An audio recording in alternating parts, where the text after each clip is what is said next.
Hi mga Mima! Alam mo ba sa tatlong ingredients ay makakagawa ka na ng masarap na merienda at pwede ding pang negosyo.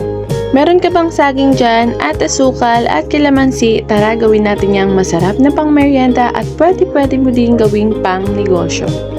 So first, pinalat-balatan ko nga lang pala ering isang piling na saging.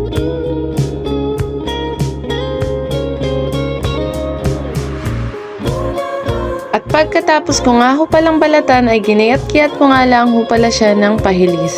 Depende nga sa inyo kung anong gusto nyong hugis or style ng inyong paggayat.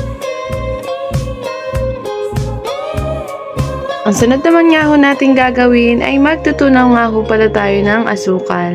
Continuous nga lang pala ang paghahalo natin at huwag nyo nga palang hayaan na nakasteady lang siya dyan at baka siya ay masunog.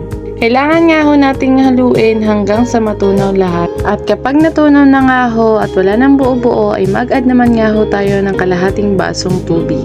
Depende nga sa dami ng saging ang pag-a-add ng tubig. At kapag katapos nyo nga pa ng lagyan ng tubig ay sunod nyo na nga rin pala ring ating saging. Haluin nga lang pala natin hanggang sa magkulay pula na silang lahat at saka nga natin takpan. Habang nagpapakulo nga pala tayo ng ilang minuto ay hiwain nga pala natin ring ating ilalagay na kalamansi. Ang kalamansi nga pala ang magbabalance ng asim at tamis ng lasa ng ating sinulbot na saging. Pagkatapos nga natin lagyan ng kalamansi ay takpan nga ulit natin at pakuluan ng mga ilang minuto hanggang sa ma-achieve na natin ang lambot na gusto natin. At kapag ganito na nga at kapag malapot na nga ang asukal ay okay na nga pala ito. Nagready na nga pala ako ng isang malinis na paglalagyan ng ating nilutong sinulbot na saging. Ganito lang kasimple or kadali magluto ng sinulbot na saging.